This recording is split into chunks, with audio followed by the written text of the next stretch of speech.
back to my YouTube channel Lina Erliana. Nah, di Sharing is Caring kali ini kita sudah kehadiran kakak alumni at the first time, ini angkatan 13. Di sini ada Kak Eka. Halo Kak Eka. Halo, Gimana kabarnya Kak Eka? Alhamdulillah Bu. Ibu gimana kabarnya? Alhamdulillah. Senang sekali ya bisa kembali ke sekolah. Seneng banget sih Bu. Udah lama gak ke sekolah. Oh iya. Kak Eka, mungkin sebelum kita sharing is caring, Kak Eka perkenalkan diri dulu nih sama viewers dan adik-adiknya yang nonton. Perkenalkan diri, namanya, terus sekarang lagi studi di mana nih Kak? Jelaskan Kak. Oke Bu. Halo teman-teman semua, perkenalkan nama saya Eka Mutiara Kasih. Dulu angkatan 13 dan saat ini sedang menempuh kuliah di Universitas Diponegoro, jurusan D4 Informasi dan Hubungan Masyarakat. Wow, berarti sekarang semester berapa Kak? Semester 3 Bu. Semester 3. Oke, berarti 1,5 tahun yang lalu Kak Eka masih menimba ilmu di SMA 14 ya Kak ya? Betul. Nah, makanya tadi Ibu bilang at the first time angkatan 13 karena sebelum-sebelumnya kita baru ngundangnya angkatan 12, 10, 11 gitu, 9 dan yang lain-lain. Nah, ini angkatan 13 karena udah setahun lebih mereka udah jadi mahasiswa. Salah satunya di sini ada Kak Eka, jurusan D4 Informasi dan Hubungan Masyarakat. Nah, Kak Eka ngomongin tentang di D4 Humas ya, berarti kita singkatnya Informasi dan Humas. Ini Kak Eka masuk ke Undip itu jalur apa sih Kak Dulu tuh jalur PSSB Bu. PSSB, bukan PSBB ya. Kalau boleh tahu atau mungkin bisa diceritakan nggak Kak, PSSB itu jalur apa yang Kak Eka tahu? Jadi jalur PSSB itu jalur mandiri ya Bu, Ya. Mandiri, seleksi rapot mandiri. Tapi di situ tuh kita juga bisa nyantumin sertifikat Bu, dan berbayar juga sih. Iya. Untuk formulirnya ya Kak ya? Iya betul. Ya. Untuk formulirnya Karena berbayar. kalau untuk beberapa jalur di PN, untuk SNMPTN kan memang disubsidi oleh pemerintah ya. Nah, Betul. kebetulan Kak Eka yang masuk di jalur PSSB Undip. Nah, PSSB Undip ini adalah seleksi rapot mandiri yang diselenggarakan oleh Undip, dan pada saat itu persyaratannya adalah nilai rapot semester 1 sampai dengan 5 ya Kak ya. Betul. Kemudian kalau misalnya ada sertifikat boleh dicantumkan. Kak Eka waktu itu nyantumin sertifikat nggak Kak? Nyantumin Bu. Ada berapa Kak? 5. Ada 5 apa aja Kak? Itu lomba paskibra semua sih Bu. Lomba paskibra, dan itu Iya. tingkatnya Nasional ada, nasional, lalu Jawa Barat, se-Jawa provinsi, Barat, iya. seprovinsi, oke. Sama se-Jawa Barat, DKI Banten. Wow, se-Jabodetabek ya. Iya. Iya, jadi beberapa yang dicantumkan oleh Kak Eka itu sertifikat tingkat nasional, provinsi, dan Jawa Barat, Banten, dan DKI gitu. Nah, ini kan berarti Kak Eka diterima di jalur PSSB Undip. Tapi PSSB Undip itu kan kalau nggak salah waktu itu penerimaannya adalah sekitar bulan Februari sampai April ya Kak ya? Betul Bu. Nah, sebelum rentang waktu pendaftaran Undip, apakah Kak Eka nyoba juga jalur yang lain? Nyoba Bu, sebenarnya nih Bu, Iya. saya itu daftar di 6 seleksi ya Bu. 6 seleksi perguruan tinggi negeri. Betul. Oke, silakan Kak dijelaskan apa aja Kak. Yang pertama tuh SNMPTN, lalu SNMPN, SPAN PTKIN, PPKBI, UI, USMI IPB, IPB, dan yang terakhir PSSB Undip. PSSB Undip, 6 jalur yang diikutin. Betul. Kalau boleh diceritakan Kak, SNMPTN pada saat itu nyoba apa sih Kak? SNMPTN nyoba pilihan pertamanya ke SOS Unpad, Kayak SOS Unpad, pilihan keduanya PGSD UPI. PGSD UPI itu valid atau berhasil Kak? Gagal Bu. Gagal. Oke. Tidak masalah. Apa Iya. lagi Kak? SNMPN. SNMPN, Seleksi Nasional Masuk Politeknik Negeri. Betul. Apa Kak? Lupa Bu saya. Pokoknya waktu itu ngambil di PNJ sama Polines. Polines, Semarang ya? Iya betul. Berarti udah ada arah-arahnya ke Semarang nih Kak? Iya sih Bu. Iya kan? Iya. Kemudian apalagi Kak Eka? SPAN PTKIN. SPAN PTKIN ngambilnya apa Kak? Waktu itu pendidikan agama Islam. PAI, oke. Dua-duanya. Dua-duanya. Di UIN Jakarta? Iya Bu, UIN Jakarta. UIN Jakarta, oke.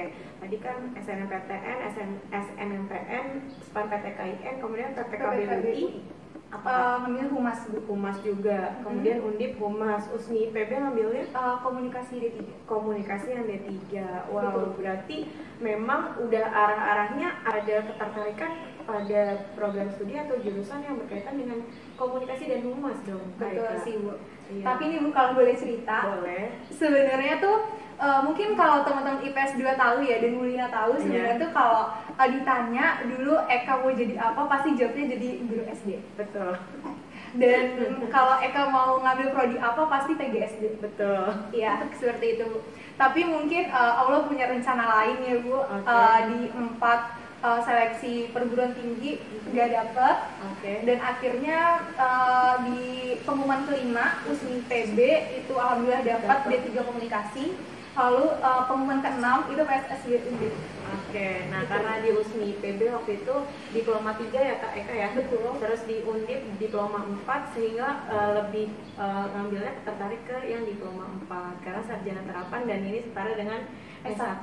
Dan mungkin ini juga Kak, kita kasih pemahaman juga nih buat adik-adiknya bahwa sekarang itu nggak usah gengsi atau malu untuk kuliah ngambil diploma, khususnya diploma 4 karena sekarang untuk prospek karirnya kan diploma 4 udah setara dengan S1. Banyak banget paradigma yang berpikir bahwa nggak mau Bu, maunya yang S1. Padahal sarjana D4 itu juga sarjana terapan yang notabene ketika nanti di lingkungan pekerjaan itu sangat-sangat juga bisa bersaing dengan S1 karena setara. Mungkin Kak sekarang kan udah semester 3 gitu, bisa dijelaskan Kak, kasih pemahaman ke adiknya bahwa Kak Eka kan diploma 4 nih gitu. Apa persamaannya dan keuntungannya di diploma 4 ini seperti apa? Oke teman-teman, mungkin sedikit menginformasikan ya sama teman-teman. Kalau di D4 itu sebenarnya kita lebih banyak praktek ya Bu, notabene. Lebih banyak praktek dan teman-teman tuh nggak usah gengsi gitu, anak diploma gitu ya. Padahal kita tuh punya banyak banget pengalaman-pengalaman karena kita terjun langsung, kita praktik gitu, nggak hanya teori, tapi kita benar-benar juga udah apa ya Bu, dapat pengalaman-pengalaman gitu langsung di lapangan seperti itu Bu. Mungkin dari mata kuliah juga kebanyakan project gitu ya, dari yang saya tahu juga di sekolah vokasi Undip. Jadi untuk kesetaraan nih teman-teman, itu sama aja kita tetap bisa bersaing sama S1 gitu. Dan kalau misalkan kita mau lanjut S2, kita juga langsung bisa ngambil S2 teman-teman. Karena di D4 sendiri itu udah setara sama S1 gitu. Ya, jadi betul banget nih. Jadi kalau kalian ngambil diploma 4 nggak usah khawatir Bu, nanti kalau diploma 4 harus lanjut S1 dulu baru lanjut S2. Tapi enggak loh. Jadi untuk diploma 4 ini bisa langsung lanjut ke S2 sama dengan S1 yang mau melanjutkan S2. Kecuali kalau diploma 3 ya Kak ya. Itu akan berbeda dengan S1 gitu. Jadi nggak usah malu, nggak usah gengsi misalnya. Nah, ini bisa jadi alternatif pilihan kalian yang mungkin pengen ngambil program studi gitu ya Kak ya, atau jurusan gitu. Dan tadi yang Kak jelaskan bahwa di diploma 4 atau di sekolah vokasi Undip ini banyak banget pelajaran atau pengalaman di langsung terjun ke lapangan karena diploma gitu kan. Memang lulusannya dituntut untuk bisa mengaplikasikan keahlian yang langsung dipelajari langsung ke lapangan ya Kak ya. Berarti enak dong Kak? Enak banget sih Bu. Enak banget. Enaknya gimana? Enaknya dari dosen-dosen sendiri tuh benar-benar membimbing kita untuk praktek langsung.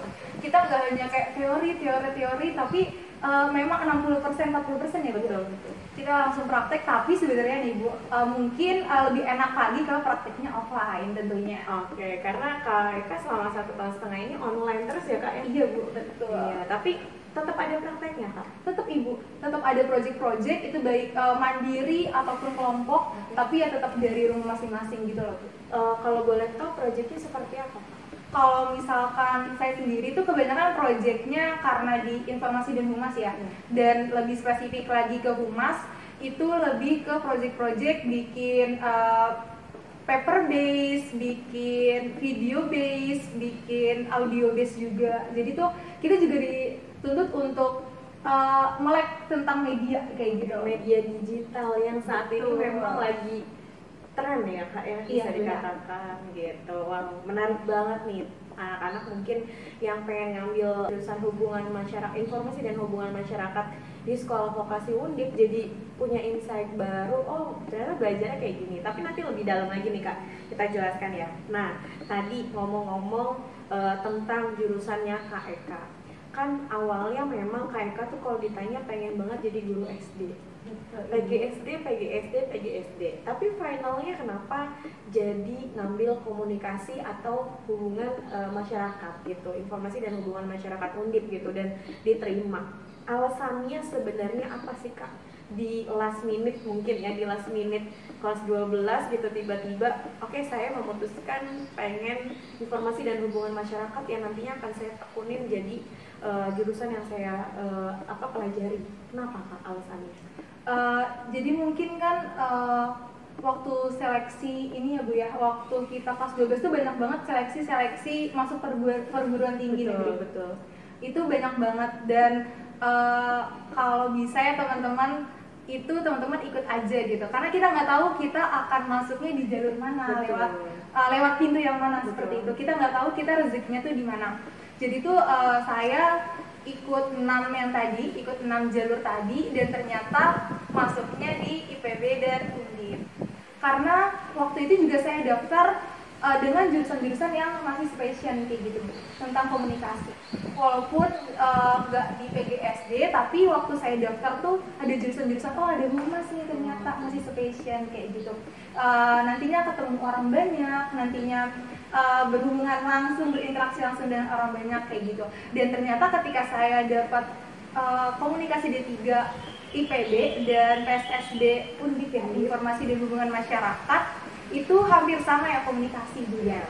Dan akhirnya saya mantep karena memang itu keinginan saya juga gitu, masih satu passion. Jadi masih satu passion dengan PGSD ya. Sama-sama. Jadi kayak Kak passion awal atau minat utamanya sebenarnya PGSD, jadi guru SD, karena mereka senang banget ketemu sama banyak orang. Betul. Gitu. Berawal dari ketertarikan dan minat itu ya Kak ya. Iya. Kemudian pas diterima di USMI IPB sama PSSB Undip, oh jurusannya komunikasi nih, memang sih sama-sama passionnya Kak Eka gitu kan. Terus ternyata diterima ya Kak ya.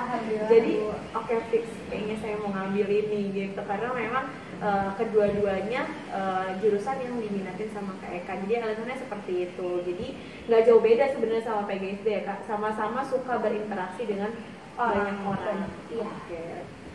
Nah kemudian Kak, kalau menurut Kak Eka nih, jurusan untuk masuk ke jurusan informasi dan hubungan masyarakat, kira-kira apa sih Kak persyaratannya, atau bukan persyaratan ya, mungkin kayak yang perlu dipersiapkan gitu? Kalau mungkin yang harus dipersiapkan ya, teman-teman sih yang pertama harus niat dulu ya Bu. Betul. Itu udah pasti. Teman-teman harus niat dengan sepenuh hati, karena dimanapun kita kuliah, dimanapun kita ngambil jurusan, itu yang pasti kalau udah senang bakal enjoy aja ngejalaninnya, seperti itu. Dan mungkin cerita sedikit ya Bu, di D4 Informasi dan Humas itu punya 3 konsentrasi Bu. Apa aja Kak? Jadi itu kita di sini belajar 3 disiplin ilmu. Ilmu perpustakaan, ilmu kearsipan, dan PR atau humas itu sendiri. Nah, betul Ibu. Nah, di semester 1 sama semester 2 itu masih kita belajar 3 konsentrasi itu. Masih belajar dasar-dasarnya, masih mata kuliah umum seperti itu. Dan di semester 3 kita udah menjurus nih, udah mengambil konsentrasi sesuai dengan yang kita inginkan. Jadi ngambil apa konsentrasinya Kak? Humas Ibu. PR-nya ya. Oke. Ini menarik banget nih. Tadi Kak sebutkan bahwa ada 3 konsentrasi, salah satunya ada ilmu perpustakaan, kearsipan, dan PR. Oke, kalau PR kita mungkin udah sangat familiar dengan humas ya Kak ya. Iya. Memang itu relate gitu, ibaratnya sama gitu. Tapi agak kurang familiar di PR atau di humas belajarnya tentang ilmu perpustakaan dan kearsipan. Bisa dijelaskan mungkin Kak basicnya tuh apa? Mungkin waktu semester 1 semester 2 ya Bu ya, saya belajar pas awalnya tuh kenapa ya ternyata ada perpustakaan, betul. ternyata ada kearsipan. Jadi di D4 informasi dan hubungan masyarakat itu, di D4 informasi dan hubungan masyarakat itu gabungan dari 3 rumpun gitu, 3 konsentrasi gitu. Yang tadinya D3 humas, yang tadinya D3 ilmu perpustakaan, dan D3 ilmu kearsipan itu dijadiin satu ini. Iya, dan ketika belajar ternyata itu menarik banget Ibu, karena kita nggak hanya belajar wah gimana jadi pustakawan gitu. Ternyata saat ini tuh digital library itu sangat dibutuhkan pustakawan yang mumpuni kayak gitu Bu. Jadi itu di sana di INHUM itu kita belajar digital library, kita diajarin juga library yang konvensional juga, begitu juga dengan arsip gitu. Jadi ini awalnya basicnya adalah gabungan dari 3 program studi tadi ya Kak ya. Tapi ternyata pas setelah dipelajari KEK pas di awal-awal itu ternyata menarik juga ya. Ada digital library, kemudian ada bagaimana mungkin pelajari tentang kearsipan dalam dunia digital atau mungkin konvensionalnya ya Kak ya. Betul. Wow, menarik banget karena memang lulusan informasi dan hubungan masyarakat kan hubungannya juga dengan literasi kan. Makanya terkait dengan keperpustakaan dan kearsipan tentunya. Wow, menarik banget nih. Nah, kemudian kita mungkin langsung masuk nih Kak tentang informasi dan hubungan masyarakat. Sebenarnya apa aja sih Kak yang dipelajari di jurusan informasi dan hubungan masyarakat? Khususnya mungkin di Undip. Iya Bu. Gitu tentunya. Mungkin kepanjangan ya Bu kalau di 4 informasi dan hubungan masyarakat. Jadi kita biasanya manggil INHUM. INHUM, oke. Nah di INHUM itu kan yang sudah tadi saya bilang itu ada 3 konsentrasi, dan saat ini saya udah memilih konsentrasi ya Bu. Saya saat ini memilih humas atau PR, dan di humas sendiri tuh kita diajarin tidak hanya menjadi humas di instansi saja, tapi kita juga di pemerintahan juga diajarin bagaimana kita berhubungan langsung dengan masyarakat, dengan orang, dengan stakeholder, organisasi atau instansi kita nantinya gitu. Jadi banyak banget berarti yang dipelajari ya Kak ya. Intinya adalah menjalin relasi dengan banyak pihak gitu. Nggak cuma mungkin kita sama teman atau mungkin sama atasan, tapi mungkin sama stakeholder dan kelompok-kelompok di masyarakat. Iya, gimana biar supaya mungkin nggak salah ngomong atau bagaimana cara berkomunikasi, menyampaikan informasi yang bisa nyampe ke halayak gitu ya Kak. Intinya itu. Lalu Kak, apa bedanya INHUM informasi dan hubungan masyarakat dengan jurusan komunikasi sendiri? Di mungkin kalau INHUM ini kan ada di sekolah vokasi ya Kak ya. Nah, kalau dengan jurusan komunikasi yang memang ilmu komunikasi yang Kak Eka tahu apa? Kalau misalkan komunikasi S1 gitu ya Bu, sama di 4 INHUM, sebenarnya nggak jauh beda sih Bu. Tapi kita benar-benar lebih yang kayak praktek yang tadi saya bilang ya Bu. Karena memang sebenarnya di humas ini, di informasi dan hubungan masyarakat Undip ini sebenarnya dosen-dosen juga banyak yang dari komunikasi S1 gitu. Tapi memang dosennya itu dituntut untuk memberikan banyak praktik-praktik, banyak dibilangnya project gitu. Oke, jadi mungkin kalau bedanya gini kali ya, secara ringkasnya. Kalau di S1 komunikasi dia belajarnya semua, dan hampir kebanyakan mungkin mayoritas lebih banyak dipelajari adalah teori. Ya, kalau di S1 komunikasi, walaupun di S1 komunikasi juga terbagi menjadi beberapa peminatan, yang salah satunya ada humas atau PR, kemudian ada lainnya kayak mungkin advertising, kemudian ada broadcast, mungkin ada humas, kemudian ada jurnalistik, itu masuk ke komunikasi mungkin ya kalau di S1 regulernya. Nah, kalau di sekolah vokasi, karena KEK ada di diploma 4 INHUM, nah ini lebih orientasinya pada ke penerapan ilmunya. Belajar juga komunikasi karena basicnya sama-sama satu rumpun.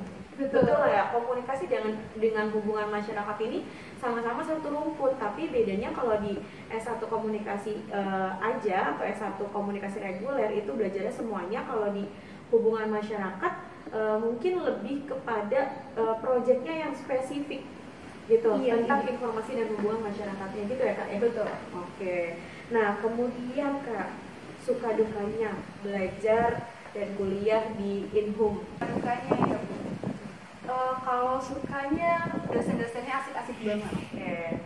Sukanya. Iya.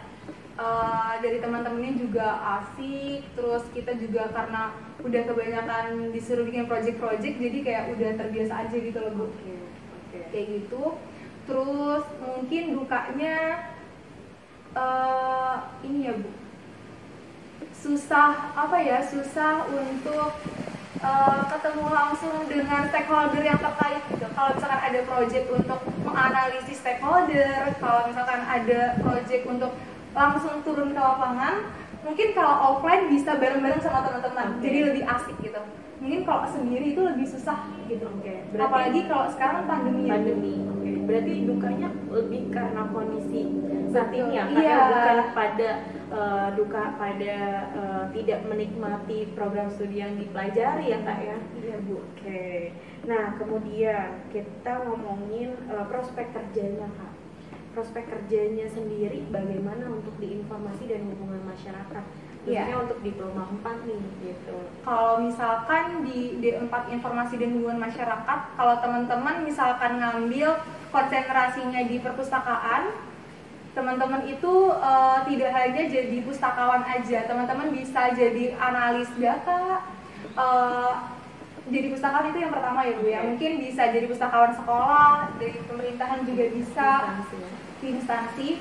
Kemudian kalau misalkan kearsipan, teman-teman juga bisa jadi di administrasi juga bisa Bu, jadi arsiparis seperti itu. Kalau di rumah sendiri sebenarnya lebih fleksibel sih Bu, kita bisa di pemerintahan, kita bisa di instansi, kita bisa juga di organisasi non profit kayak LSM, kayak NGO internasional, seperti itu juga bisa. Dan kalau Kak Eka sendiri pengennya nanti harapan kedepannya setelah lulus jadi praktisi PR sih Bu. Oke, mudah-mudahan tercapai ya Kak ya. Amin. Nah kemudian Kak, kalau yang ada PTN yang ada jurusan informasi dan hubungan masyarakat itu sendiri di Indonesia yang Kak Eka tahu ada di mana aja sih Kak selain di Undip? Di UNS ada, di Unbrau juga ada. Mungkin kalau di kampus-kampus lain tuh kebanyakan humasnya aja sih Bu, nggak ada informasi dan hubungan masyarakat. Iya. Tapi berarti kalau yang informasi dan hubungan masyarakat kayaknya lebih identiknya ke Undip ya Kak ya? Iya. Mungkin apa sih yang bisa dikatakan sama Kak Eka keunggulan dari kuliah di sekolah vokasi? Mungkin tadi udah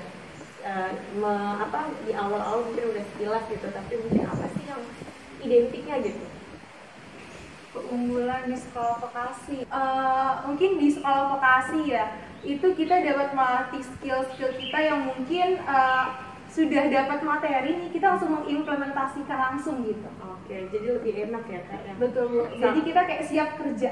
Oke, jadi siap langsung praktek, nggak cuma belajar teori aja. Nah, salah satunya adalah yang Ibu lihat sekarang setelah 1,5 tahun kita nggak ketemu ya Kak ya? Iya Bu. Terus ketemu kayak Kak sudah semester 3 di informasi dan hubungan masyarakat Undip di sekolah vokasinya. Banyak perubahan yang Ibu lihat dari Kak Eka. Salah satunya mungkin ini juga jadi keunggulan nih di sekolah vokasi. Salah satunya adalah dulu Kak Eka kalau ngomong itu agak gugup. Betul. Ya. Dan takut.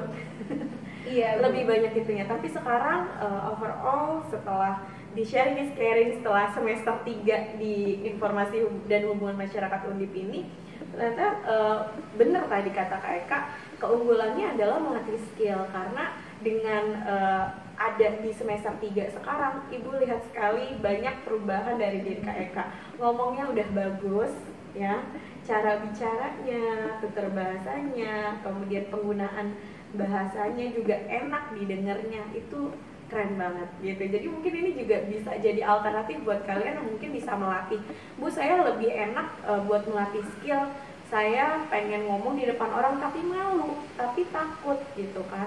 Nah mungkin jurusan informasi dan hubungan masyarakat bisa jadi alternatif nih buat kalian melatih skill. Karena banyak yang bilang gini kak, adik-adiknya bilang gini, Bu saya pengen ngambil komunikasi Bu, tapi saya nggak bisa ngomong. Kak Eka dulu pernah nggak ngerasain kayak gitu? Pernah. Apa yang kamu lakukan jadinya kak? Jadi sebenarnya gini Bu, di kuliah itu banyak banget tempat untuk berproses dan berkembang gitu. Tidak hanya di dalam kelas, tapi juga banyak organisasi-organisasi yang bisa kita jumpai gitu. Nah mungkin kalau di kelas sendiri, di humas lebih spesifiknya, itu kita ada juga mata kuliah public speaking sebenarnya. Nah, jadi ngomong di depan orang banyak ya kak ya? Betul Ibu. Ada juga waktu itu kita bikin project, ada mata kuliah MAIS. Jadi gimana caranya kita membuat event, kan itu kita berinteraksi dengan orang ya Bu. Betul. Kita harus bagaimana mencari peserta, mencari sponsorship. Terus waktu itu kita juga mengundang Pak Ganjar Bu. Oke. Iya, jadi bagaimana mengelola betul, dan pokoknya kita juga lebih banyak berinteraksi karena mungkin tuntutan juga ya Bu. Jadi lama-lama terbiasa sih. Nah itu jadinya proses pembelajaran yang langsung didapatkan, nggak cuma duduk di bangku kuliah dengerin dosen nyatet, dengerin teori, tapi itu langsung prakteknya kak ya. Iya, itu jadi melatih skill, dan itu dari kebiasaan itu menjadi sebuah keahlian yang nantinya bisa jadi pegangan kita untuk masuk atau siap di dunia kerja. Gitu ya kak ya. Bagus banget nih buat pengalaman adik-adiknya, buat kalian yang mungkin pengen pilih jurusan tapi bingung nih, takut pengen ngambil komunikasi atau ngambil hubungan masyarakat, tapi saya bingung Bu karena saya nggak bisa ngomong.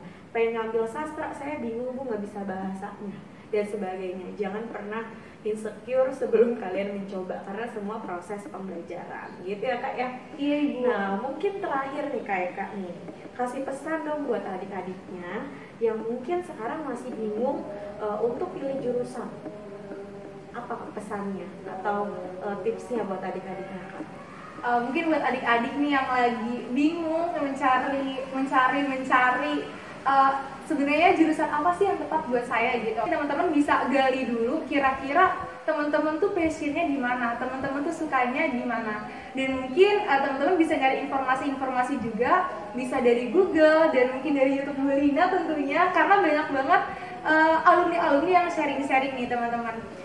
Dan untuk misalkan teman-teman nggak keterima di jurusan yang teman-teman mau, mungkin memang itu jalan yang Allah kasih gitu ya. Karena sebetulnya teman-teman, Allah tuh memberikan apa yang kita butuhkan, bukan apa yang kita inginkan. Jadi kita juga belum tentu tahu yang terbaik buat kita gitu. Jadi teman-teman gak usah berkecil hati. Mungkin teman-teman bisa fokus dulu ke diri sendiri, bisa dilihat potensinya apa ya, kesukaannya apa ya. Mungkin nanti bisa lebih spesifik, oh ini ternyata jurusan yang saya inginkan dan yang terbaik untuk saya tentunya ya kak ya. Oke, wow, menarik banget nih kita sharing is caring di minggu sore ini bersama dengan Kak Eka, jurusan informasi dan hubungan masyarakat. Mungkin kalau misalnya adik-adiknya atau viewers pengen tanya-tanya lebih lanjut, Kak Eka punya Instagram Kak Eka? Punya Ibu. Punya, nanti kalian bisa follow di Instagram @eka_mutiara17. Oke, nanti di sini ditulis ya. Kalian bisa langsung follow dan DM aja langsung ke Kak Eka. Mungkin juga bisa tanya-tanya informasi tentang Unit kayak gimana sih Kak kegiatannya gitu kan. Humas tuh spesifiknya gimana gitu kan. Oh ya, tadi juga ngomong-ngomong tentang organisasi, Kak Eka juga aktif ya di organisasi di Unit. Iya Ibu. Dan sebagai apa Kak? Saya ikut di 2 organisasi saat ini. Jadi satu dari BEM Sekolah Vokasi dan juga ikut di lembaga dakwah kampus. Oke, jadi mereka nggak cuma berprestasi di akademik, tapi berprestasi juga nih di organisasi gitu. Bisa membawa nama naik SMA 14. Kalau kalian pengen tanya-tanya lebih lanjut tentang Undip, Sekolah Vokasi Undip khususnya, atau mungkin tentang informasi dan hubungan masyarakat dan lain sebagainya, silahkan kalian bisa follow dan DM langsung aja ya Kak ya, nanti dibalas ya. Betul, pasti dong. Oke ya. Oke, kalau gitu mungkin untuk sharing istiari kali ini kita sudahi dulu ya Kak Eka ya. Iya, terima kasih nih sudah hadir. Terima kasih juga Bu Lina udah mengundang saya, sudah memberikan kesempatan untuk memberikan apa ya, sharing-sharing nih buat teman-teman di rumah. Mudah-mudahan menginspirasi adik-adiknya ya Kak ya. Amin. Dan jadi yang nonton ini yang tadinya ragu-ragu untuk ngambil humas terus akhirnya jadi mantep nih gitu. Mudah-mudahan yang terbaik apapun. Dan apa yang tadi disampaikan sama Kak Eka, sharing desain is caring kali ini mudah-mudahan bisa bermanfaat. Kalau gitu untuk sharing is caring kali ini kita sudahi dulu. Assalamualaikum warahmatullahi wabarakatuh. See you next video. Bye bye. Jangan lupa Kak, di like, Di like, share, dan komen.